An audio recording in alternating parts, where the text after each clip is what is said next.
Welcome to Real Estate Explained, the podcast that gives you a backstage pass to the ever-evolving world of real estate. I'm your host, Nick Bush, a realtor with over a decade of experience helping clients buy, sell, and invest with confidence. Whether you're a first-time home buyer, a seasoned investor, or just curious about the market, this show is for you.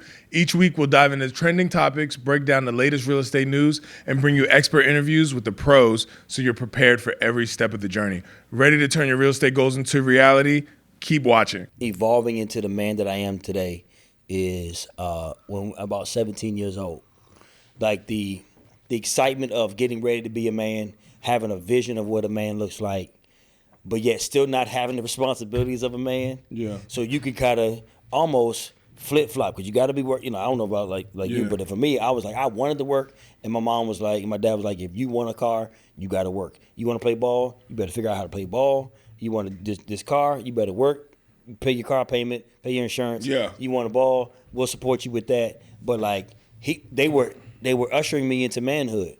But yet some of the most fun times were like when I didn't have to take on the responsibilities of a 17-year-old thinking and operating like a man, but I could just go play. At that time it might have been PlayStation, but it was probably like Sega Genesis or something like that. But play video games, play basketball, and be gone on, pretty much all day long and not have the responsibilities. But those are where some of my tightest relationships were formed. Yeah. Like with those guys that because in those situations, you're learning how to navigate through adversity. You're learning how to get your heart broken, recover from, when you try to, have a girlfriend or whatever, trying to have some money, not trying to look like you broke, trying to have the right shoes and style, all the things.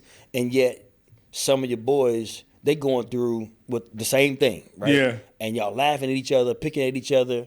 It's just some of the most fun times of my life, like when I was about that age. And again, it always reminds me of some of my tightest relationships were from that time of life. And even now, when I connect with you, connect with Dan, any other guys. Yeah. If we can't laugh and pick at each other, You got it, yeah. man, like I just can't roll with you. You can't, because then because also that person's kind of a square. Oh yeah, yeah. If you can't jump, like, oh, you a doing? Square, bro, low key. You know what I mean? Like Dan was grilling the other day, he recorded, and I wanted to Jones so bad. I was like, You didn't jump? I didn't say nothing. I was like, bro, you try to test, you wanted to challenge me on the wings, and you video that. I was like, man, I ain't gonna do it to you. All right, we in the pod, man. I got my man Marcus Fields in here. What's up, man? So today I'm trying to get a little format to the podcast. This is the first day we're gonna try that. Been guinea pig for the new No, format. I'm a professional, bro. I get it done. So today, we're just gonna talk about. You're a mortgage broker, right? Yeah, versus a mortgage lender, and we want to talk about that because obviously. The financing part of buying real estate is the most important part because Say that part again. Look, the money is the most important. The money is the most important part. If you do not get a loan to buy your house, you cannot buy unless you have hundreds of thousands of dollars cash. So Marcus is here to talk about that, and we're going to talk about the role of. So hold, let me start over, Brian. We're starting over. Don't get any of this. All right, all of that. Just cut it out. All right, so today we got Marcus Fields on the episode. We're gonna talk about understanding the role of mortgage brokers in a real estate transaction. I said mortgage brokers and not mortgage lender for a reason, because Marcus is a broker. It's a little bit different. Yeah. So you're gonna break down the nuance of that. Yeah.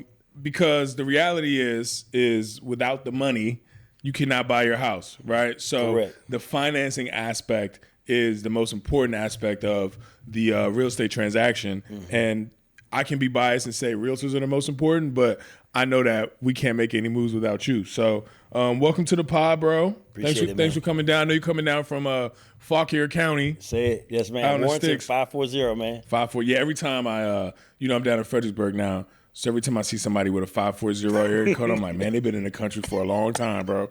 And I have a 703 cell phone number, but oh yeah, and my wife has 202. So I have a 202. Yeah. But I'm glad to be here, man. Really excited to see what you're doing now. I'm proud of you and watching the journey, man. And I got some questions for you about the journey, so I'm really excited to have this conversation. Cool, man. So tell us about your journey into the mortgage industry. What made you get into mortgage lending and being like, I want to help people get these home loans? Man, I flunked out of college in 96. 96, bro. Damn, you that old, bro? Yeah, I was 6 in '96. Bronson wasn't even born in '96. I'll be 48 in October. Okay, that's not that bad. Yeah, when you were joining on the gray hair, I was like, man, y'all stressing me out. But Yeah. I mean, 50 years on its way. So 1996. Shouts to the seniors. I'm not a boomer, bro. But yeah, flunked out of college in '96. I started working at Navy Federal. I was working in the warehouse.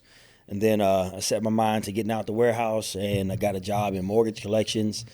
Was there for a couple of years, and then I had an opportunity to go help build XM Sirius Radio, and that was 2001.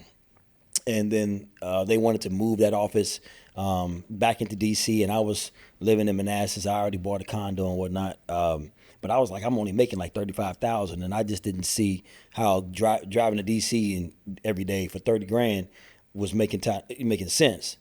So I was trying to go back to Navy Federal, but I was a knucklehead when I left, so I was on like some probation or whatever. And they said, no, you can't come back. So I'd already quit XM.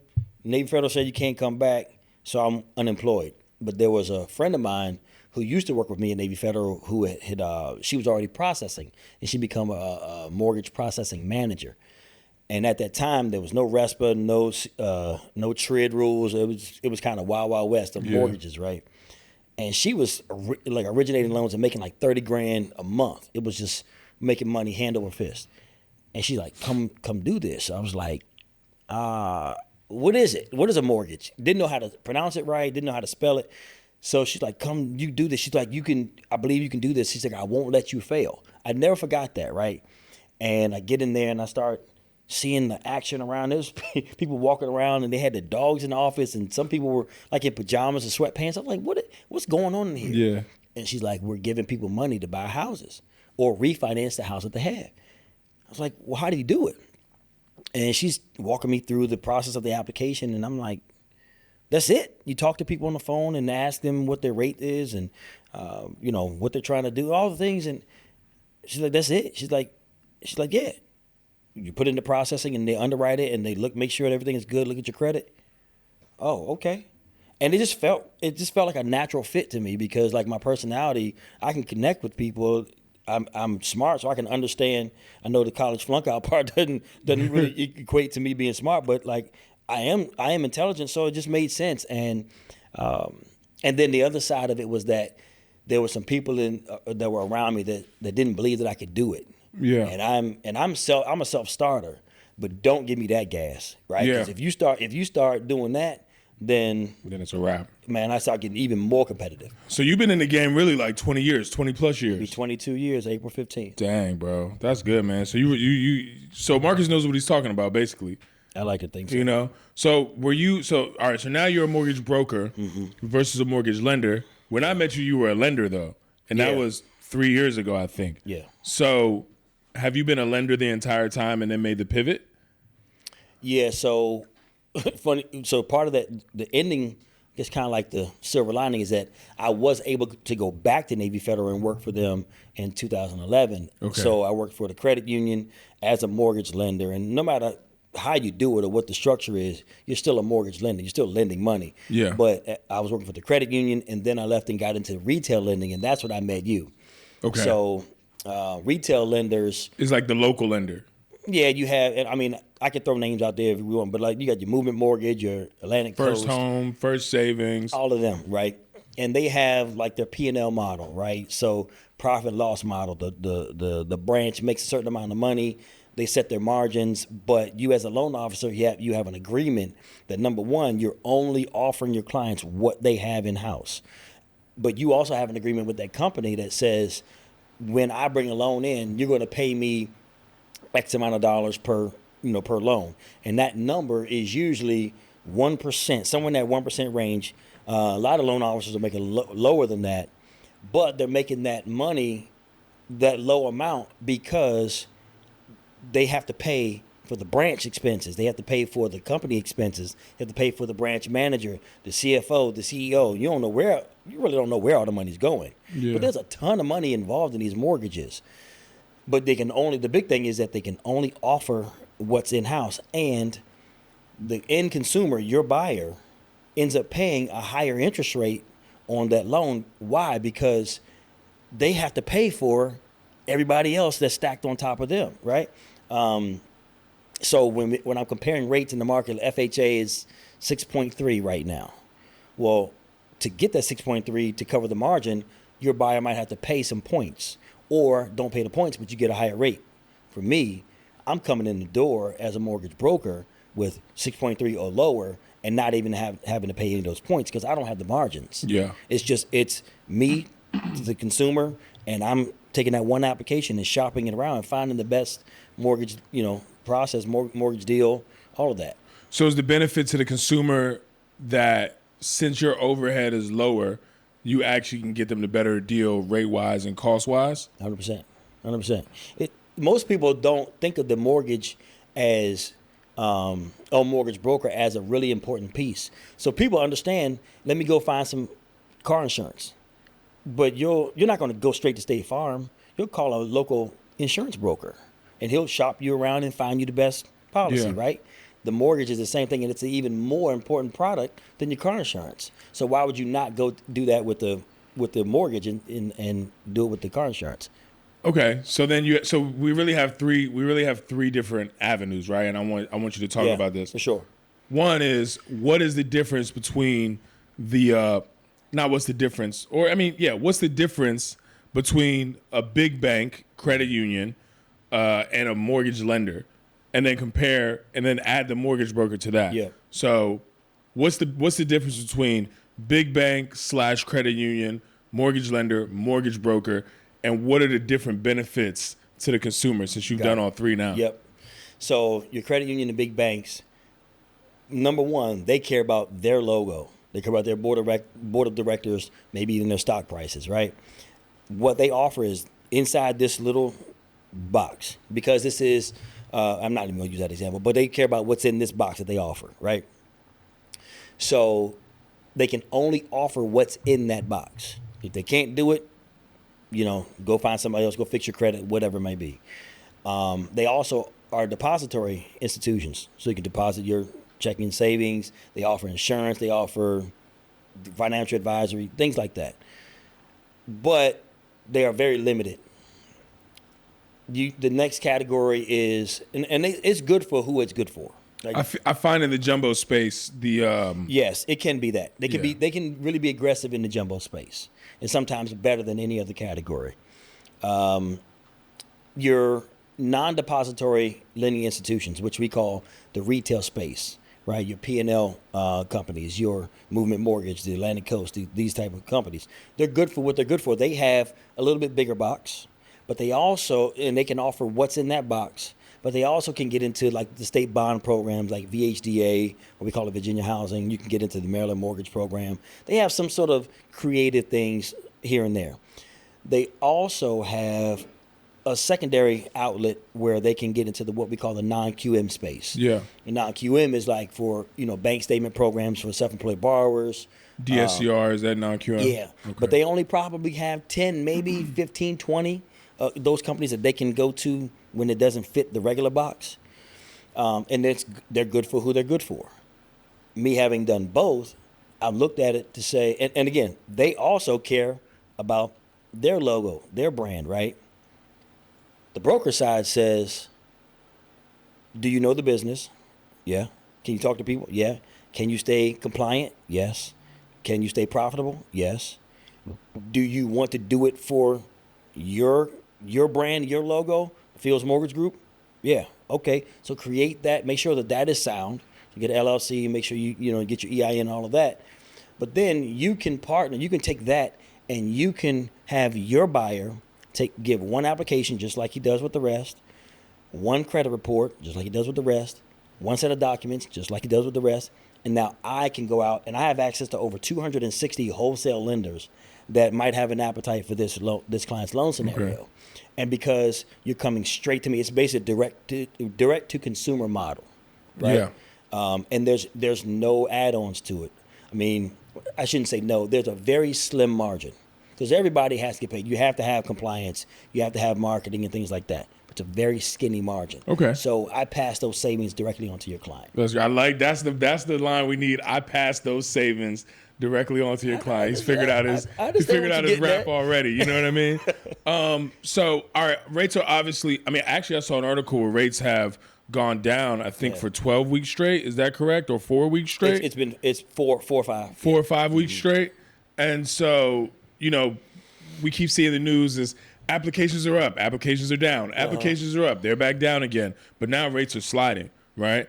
And so are you seeing applications go up, applications going down? What's happening in the market right now? It's so funny, man, because especially in the DMV where we are, applications, when the rates were coming down, applications were going up.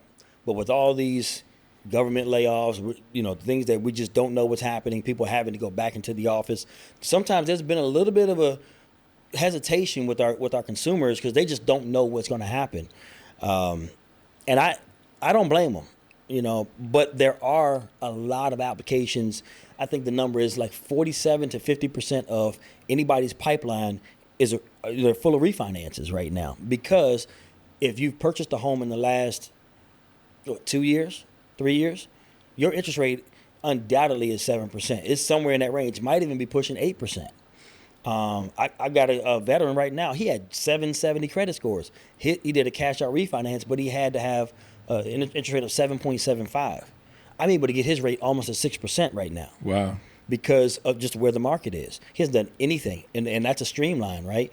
So your average consumer can average about a half of a point on their mortgage right now, sometimes more than a point, just depending on their scenario. Where they are. Since you brought up the cash out refi, actually, that was, I connect you with my guy, John. That was actually his question. He called me. He said, what's the difference between a refinance, a cash out refinance, and a HELOC? Yeah. So I'm going to let the lender explain that on the pod for the people. I got something to add on about that. So a cash out refinance, you're taking your existing loan and you're restructuring the whole thing. So if you had a 3% interest rate, you're doing a brand new application, brand new set of documents. Whatever the market rate is now is the rate that you're going to get.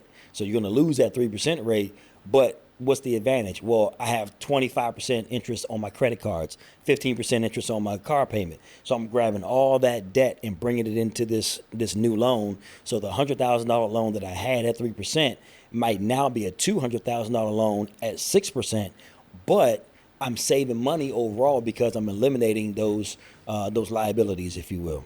Now I'm a lender that it doesn't matter what you're going to do. I'm not going to do it if it doesn't make sense, right? I'm not just going to put my name on it for you to set you up for the fall. I just won't do it.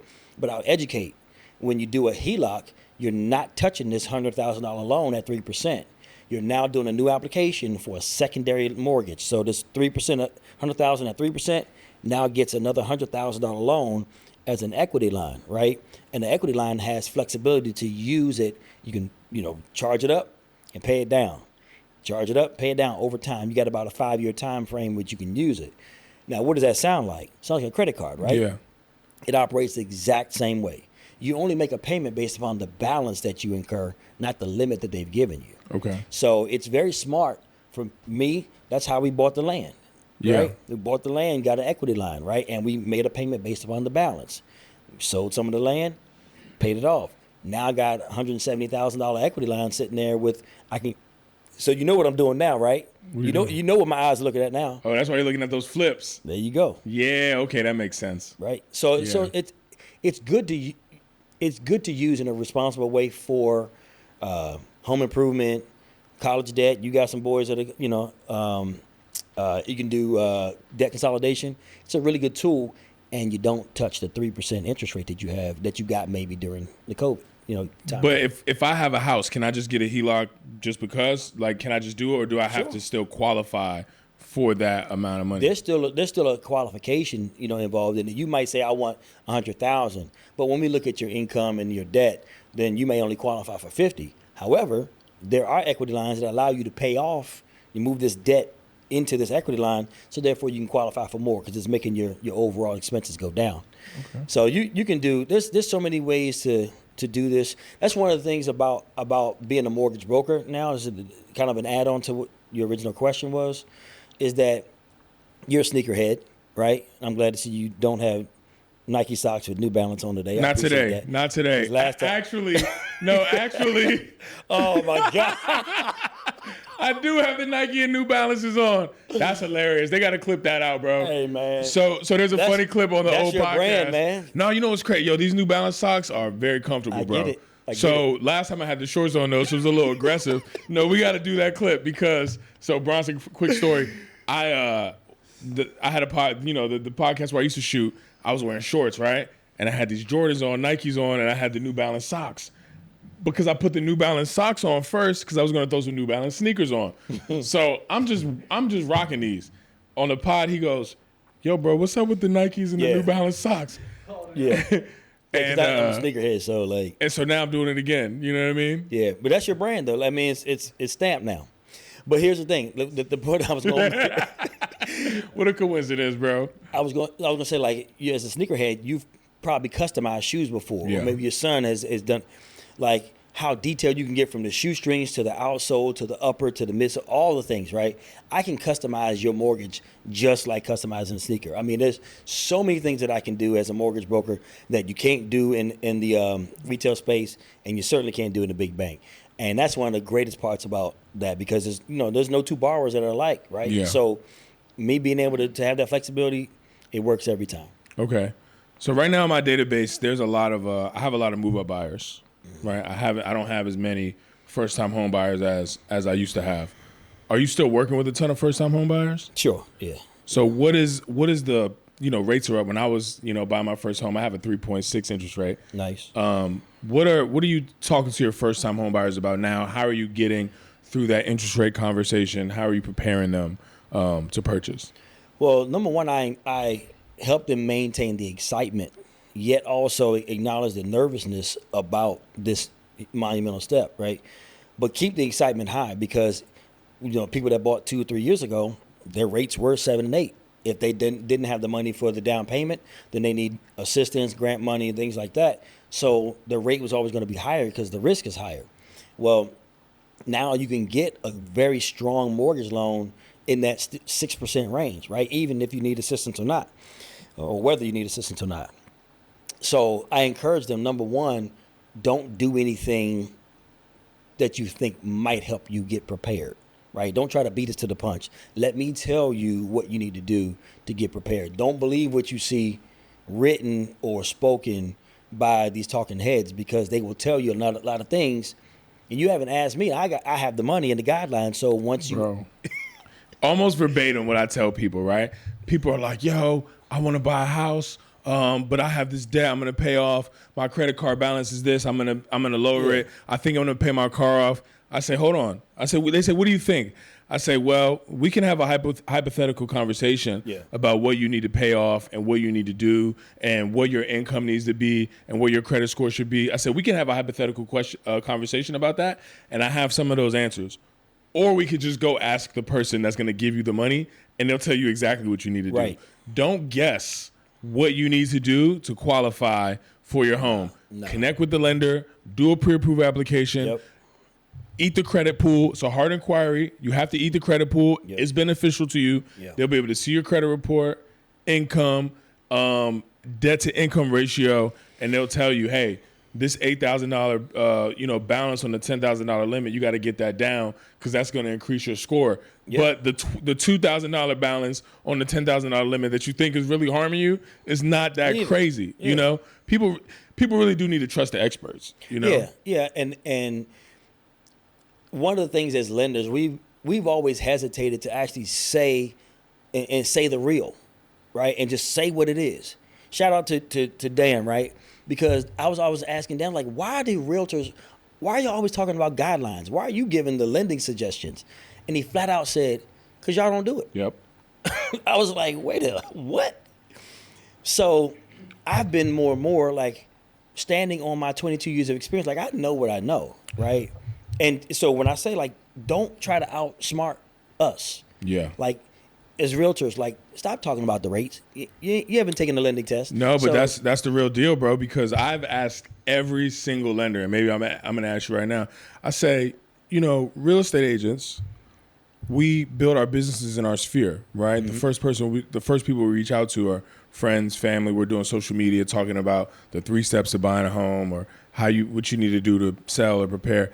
And I say we do our business in our sphere, right? Yeah. But like we said at the beginning of the podcast, if somebody wants to buy a home, the next thing I have to do is connect them with the lender so that we can actually get moving. Mm-hmm. Lenders or brokers do realtor business, right? They say you become a lender, you become a broker, you call some realtors, hey, can I get coffee? And then you're going to sit down at coffee with me, and majority of the lenders are going to say, I have VHDA and 100% financing, and I'll call the agent when we submit an offer, and there's no unique value proposition, right?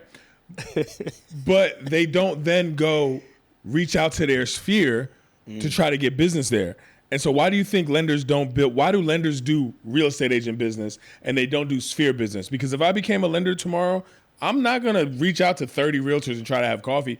I'm going to go hit up my sphere, the people that actually need to buy and sell homes, and then I'll be referring business out to realtors. So why do you think that happens? And also, I just want to say, I don't want the paradigm shift because it benefits me, right? But, why y'all been dropping the ball? One thing I think is because of the training, right? That's what I was taught, to go and like find the realtors and invite them to coffee and talk about your products. That's what 99% of rookie loan officers are told by the managers. So stop doing that, right? I used to do home buying seminars. So I used to do home buying seminars all the time, right? That's the foundation of my career, is built on home buying seminars. Yeah. And before the seminar would start, I would look at the lender I was doing it with, and I was like, this is your time to shine, my guy, because nobody is here to talk to me right now. And they'd be like, what are you talking about? And I'm like, do you think anybody cares about the home inspection contingency in the room today or the appraisal contingency? No, they're all here to figure out how to get the money. Yeah. And that's such a value. Like, home buyers, you're right. That's why I cut my teeth. Navy Federal had me. I was like one of the ones that, if they needed a home buying seminar done, they were like, send Marcus. Like, it didn't matter if I was going to Richmond. They would send me to Pennsylvania, West Virginia. Like, I was all over the place. They had me on tour doing these home buying seminars, and they would have them in their branches, and then we could invite a realtor or whatever. I invited some realtors, actually, pretty prominent realtors down in Woodbridge. You probably know Alan Johnson, AJ Realty. Yeah, I know Alan Johnson. Yeah. So I have a picture of him when he actually had hair, and had him in the branch with us talking late night at like 6:30 one time. Yeah. And so one time, this is probably not something I should share on the podcast, but I will anyway, right? I don't know. You got AJ story? I don't know him. I never met him before. Yeah. I know he does a ton of business and he's an amazing agent. Yeah. And I had never done a deal with him, right? But one day I was writing an offer on a house for some clients that actually they ended up buying $500,000 house. I just sold that in October for $720, and then they bought a $1.25 million house in February. So so these nice clients, right? Just a little every now and then you gotta do it. And so he had this listing, right? Mm-hmm.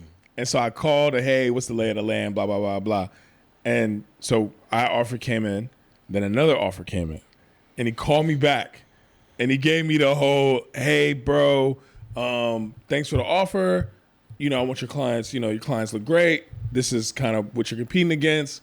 Do you want to talk to your clients to see if you want to increase on price or contingencies? I forget whatever it is. And then he gave me the whole, like, we black, we got to look out for each other, the whole black speech. And then he went with the other offer. Hey. And ever since then, I was like, man, that's weak sauce, bro. Man, listen, it was black at first, but then when it came down to it, you gotta go with the green. You gotta go with the numbers. You know what I mean? I was like, man, don't give me this speech, bro. Yeah. But shout out to him, bro. Shout out to him. Yeah. All right. So what do you think? You mentioned a little bit about what's going on in the government and how it's affecting Nova. But what do you think is actually going to happen overall? When you say overall, meaning like how is the current administration going to affect the real estate market, the mortgage lending market? Is Jerome Powell going to figure it out? I'm a stick to this same gun I've been on for a minute. Donald Trump is a businessman. That's the only way he thinks. And he thinks about his business. Now, whether you like him or not, whether you like his business, accomplishments or not, bankruptcies he's filed, all the things, the mistakes, the positive, whatever. He runs things like a business. And my heart has said and my mind has said that when the rates were in the 7s, pushing 8s, we're asking questions. What do we think the market will get to when the new administration comes in? Yeah. And my statement is, I think that our conventional loans will sit in the low 6% range to the high 5% range. Our government loans will be in the mid to low 5% range. I think that the inventory, you don't have a way of really creating inventory unless you're building houses rapidly. So they got to do something about the supply chains, and you can see some of that happening. But interest rate over the last 40 years have averaged about 7%. But when rates are in the 6% range, builders will build, buyers will buy, and sellers will sell, right? So I think we're going to be in that low 6 to high 5 range. I was thinking that we were going to be in that range by the end of the first quarter of this year. I don't know if it's going to happen, but probably by the second quarter. They're not going to cut the rates any longer. But if the market continues to do what it's doing, then I think we'll start to hit that. But maybe by second quarter, we'll be in that high 5 to 6% range. And spring is already here. Like, man, you can see the movement, right? You can feel the energy. You can feel it, building. Like it's happening. So I think we'll be fine. Yeah, that makes a lot of sense. I'm out in the market right now, and it's so specific to where you are in the market because, I live in Fredericksburg now, and last year when we first got out here, we weren't ready to buy, and things were sitting on the market. Everything was sitting. Yeah. Nothing. I was like, the market's going to be sweet out here. And we go window shop all the time just to get an idea of, like, what we want to buy and where. And now we're seeing multiple offers everywhere. 3, 4 offers. Yep. Home selling 10, 20,000 over, which I'm very surprised about. And I know I have buyers in McLean and Vienna. That's happening there too. Yeah. But it's not happening everywhere. No. So what are you experiencing right now? Are your buyers in multiple offer situations? Are people getting closing costs? Like what's happening in the contracts? It's deal by deal, man. In the lower price points, let's say in the 400,000 price point, I am seeing those that might need some help, some down payment assistance, grant money, whatever. But I am seeing competitive offers there, multiple offers, and people are losing because of, they just lose out on the 400,000 and somebody paid 425. But the comps are there. So it's not like you're seeing this appraisal gap, in large amounts. And you get into the higher price points, like the average price point in my area is like 700,000, something in there. I saw it on a Realtor's. Out in Fauquier, 700,000? You living like that out in Fauquier? How much land you got out there, bro? You come on to the neighborhood, man. Yeah. I'll let you in. It's supposed to be 350 in Fauquier, bro. No, yeah. Really? Yeah. Is that where you live again? I'm in Gainesville. I always forget. You graduated from Fauquier or Liberty? So I live in Brookside. There you go. So. Oh, Gainesville is Fauquier County? No, Gainesville's Prince William. Yeah. But it's like right up on the border. Yeah. So is Fauquier like Western Prince William? Is that how you get to Fauquier County? You can you go through Western Prince William? Yeah. Yeah, you can go. Yeah, 66. Yeah. Kettle Run High School. It sounds like the woods, Hey, how many acres do you have left in West Virginia that you own? 40. Oh, you have 40 acres. Do you have a mule also? No. And how many acres did you have before you sold? 140. 140. So you sold 100 acres in one parcel, or you sold them in? There's 2 parcels. 2 parcels. One parcel was 54. The other one was 45. Okay. And what are you doing with your 40 acres? What are we doing now? Yeah, we just right now not doing anything on chilling. it. Have you ever thought about developing your 40 acres? Can you? Yeah, we've thought about it. I mean, you could. So it's in Grant County, West Virginia. You can build whatever you want out there. We could do a tiny home community. We could do whatever we want to do. It is off the beaten path. So originally my mind was like, I just want to get off the grid and go out and shoot my guns, hunt, ride my 4-wheeler, and just let my cell phone doesn't even really work too well out there. Yeah. That's how far off the beaten path it is. Yeah, that's what I wanted. But slowly, like we started thinking about, okay, well maybe we can do this and maybe we can do that, and it just became a $500,000 project, and then the stress of the planning, and I was like, So then we're thinking, okay, let's just grow, let's just bale hay on it, make some money off. Yeah. Fine, local farmers, we can do that. But then we're thinking about like the health and wellness, so planting trees, planting elderberry and things like that. So like, basically having crops, but then we have to be out there to run the farm, if you will. So right now we're just kind of chilling, and after the the events from 2020 of my father passing to building the business to just life in general, everything is just going so fast. And I was like, you know what? Let's just calm down for right now. So we've taken the proceeds from the sale. We're just sitting on it, and we got 40 acres. If something crazy happens in this world, you know, you can ride out. I can be gone. So you, it's off the beaten path, as in there's no development around. There's a few houses around there. But there's no retail. No. The only retail is this gas station that's about 5 miles from where our property is. Okay. It's probably further than that. The reason I ask is because I want to be a builder. I want to, you want to be a developer. I want to be a developer, yeah, and I want to build. Mm-hmm. And I want to build, the passion project, what I want to build is mid-century moderns. Like I want to find some land, maybe, 10, 20 community. I don't want to be big as Ryan. 10, 20 homes, mid-century moderns, get an architect in there, make them dope. And, the brand is called Kobe now, so call them Kobe communities. And I think that it would be cool to build, $2 million mid-century moderns. That's cool. Yeah. But I would actually prefer to build like middle of the market mid-centuries, like 500,000 to 800,000, so people can actually like live in them, and then it becomes a Ryan Holmes type business. Yeah. But they're mid-century modern specific because that's the style of house that I like the most, and then my wife also likes that style the most. Okay. And so I'm trying to figure out what the process is for that. And maybe I'll buy some of your land if Grant County, West Virginia ever gets popping. Hey, listen, I'd sell it to you for the right price. What are you selling? Are you still like $5,000 an acre? I haven't. It was about that, but I'd have to look at it and see what it was. I might just get 10 acres just to have it, My wife is going to be like, we're not buying land in West Virginia. Small plug, land development and acquisition, I can do that as a broker. You can't do that at Okay, so we need to have another conversation about it. But like, I would say like not even West Virginia. I would say like on the outskirts of areas that are already there's already some sort of thing happening, right? Yeah. Like even if you go 10, 15 miles outside of wherever there's a college town, or like Richmond, for instance. Richmond is saturated. You can't really do much there, but you can be in Ashland. You can do in the outskirts of Petersburg, right? You've got Virginia State there. You got some other places, and there's some sort of thriving community there. Now, some people say, well, those areas are not really thriving. Well, you just got to think about it from an investor standpoint. Yeah, and right? it's mid-century modern, so it's so specific that you have to find those buyers too. Yeah. Yeah. All right, so let's do some quick little rapid fire questions, bro. Let's go. All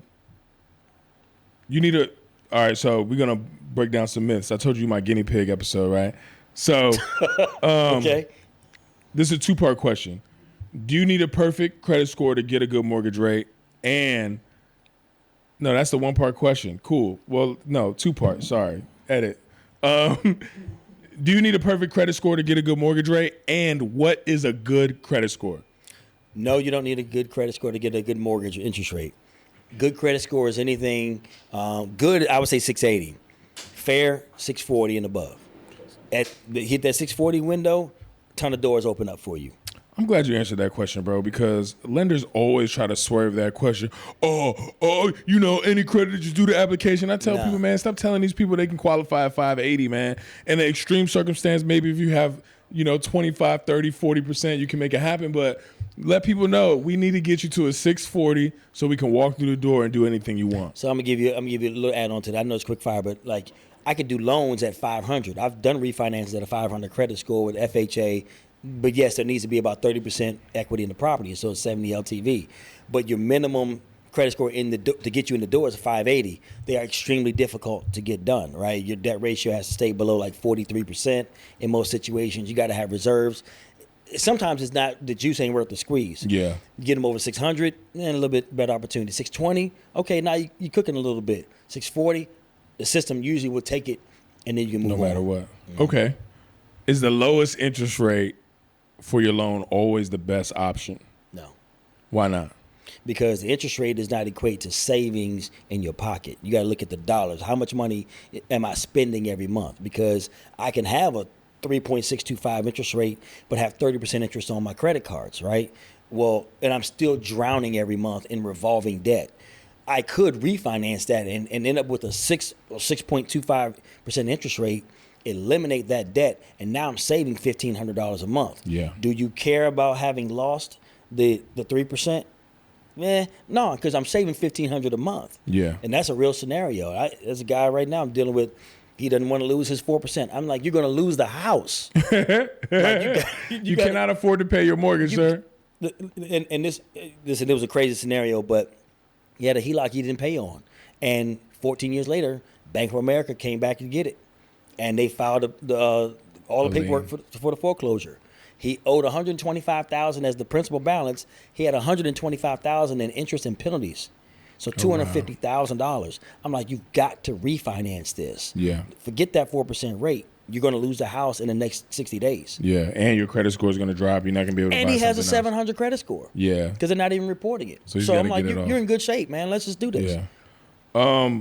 Once you're pre-approved, are you guaranteed the loan? No. Why not? Because until you have an approval until the loan's submitted to underwriting, an approval with conditions, and then you've met those conditions and you have a clear to close, that's when you know you've got the loan.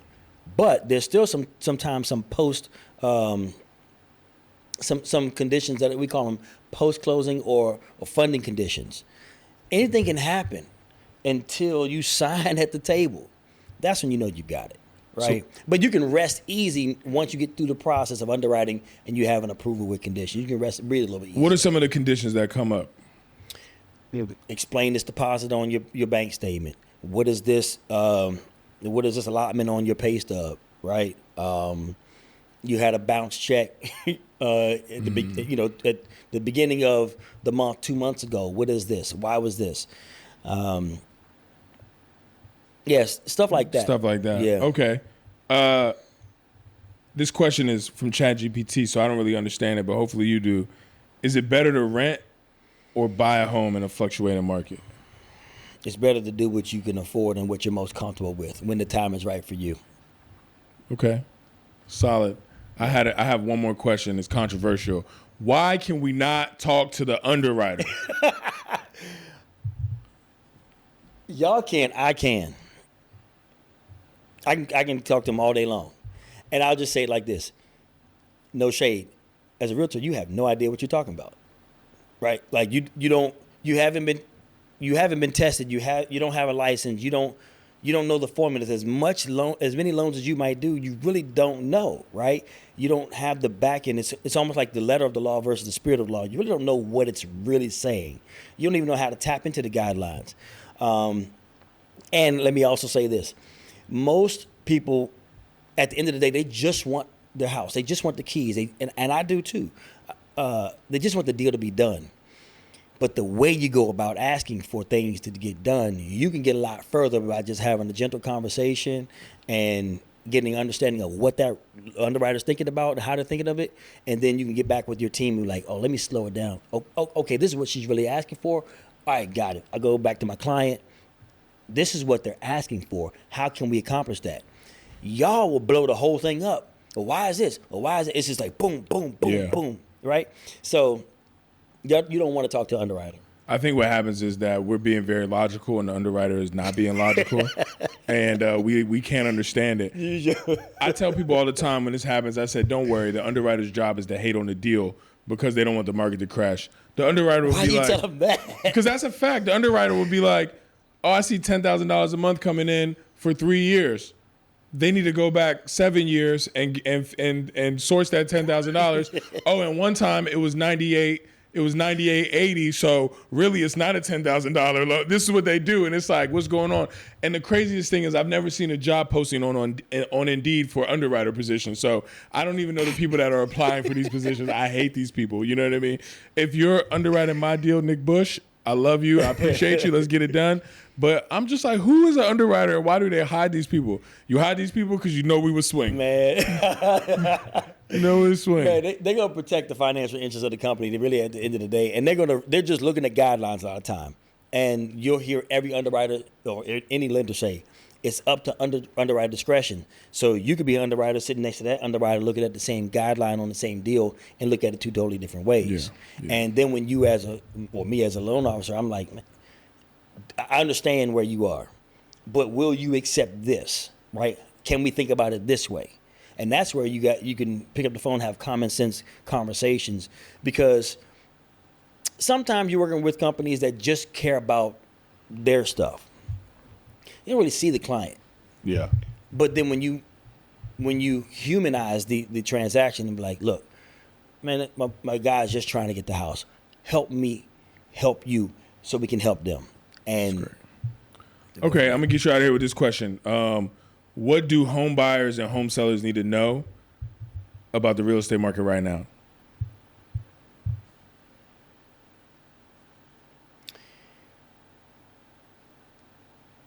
Comparison is the enemy of success. Don't think about what your mom and dad did, what you did 10 years ago, what your neighbor did, what they got. Like, think about what you need today. What is the best situation for you and your family? Can you do it in a very wise way? Can you do it in an economically sound way? And can you align with people that share your heart, your vision, your dream? Do you have the right realtor? Do you have the right lender? Right? And do it when it's the right time. Do it when it's the right time. Sound advice from a 48-year-old gray-haired man here. No, don't. Hey, but you do have to ask me what my real estate. What's your real estate? No, we're gonna do that. You're gonna get your take. You're gonna get but your I have a question for you. Yeah. What's Kobe? The Kobe company, because I like it. Yeah. I love it, as a matter of fact. Thank you, bro. So Kobe is actually a family company now. So let me tell you, when I was thinking of names, so I'm gonna give you the long-winded answer. So I was always Nick Bush the Realtor, right? And one of the hindrances of me starting a team is I didn't want it to be my name. And so that's when we had the address for that year. I thought about that name. I thought it was dope. Couldn't take it with me. And so I was trying to figure out what the name was going to be. And so, what Kobe actually means is the B is for Bush. And then my sons' names, I have 3 sons, Christian, Orion, and Isaac. So Kobe is they're my son's first names, and then the B is for Bush. Kobe, Orion, and Isaac. Isaac the baby. Yeah, Christian is Christian is the middle. Christian. Orion is the oldest one, and then Isaac is the baby. That's nice. And the Rough Rider. I remember him. Yeah. I remember him. So Kobe's the family company, and so now it's actually really cool because I got my Charles Schwab account. It's the you gotta invest, right? Yeah. The login is like Kobe something. When I yeah. That's why I didn't even say the whole username, right? When I start to trust, it'll be everything's gonna be Kobe now, because now I look at it as like, that's why I said Kobe Communities with the build. Yeah. I look at it as like that's the family company. So like the Bush brand now is Kobe. So yeah, man. I love to see what you're doing, man. It's really great to see. Thanks, bro. I appreciate you. Cut the hair, you had to level up, man. Yeah, the hair was looking crazy, bro. It was looking too crazy. Yeah, it was. Where can how you say yeah, it was? Where can the people find you, follow you, reach out to you to get a loan, a home loan? At Fields Mortgage Group on social media, at Mortgage Coach Marcus. FieldsMG.com is my website. I could throw my number out there, but I'm easily found. Yeah, follow Marcus, man, because he's always, his big mug is always in the camera, talking about finance. He got the graphics. He's DMing you to post. So he's out here hustling, man. He's the real deal. Appreciate you, bro. Thank you, man.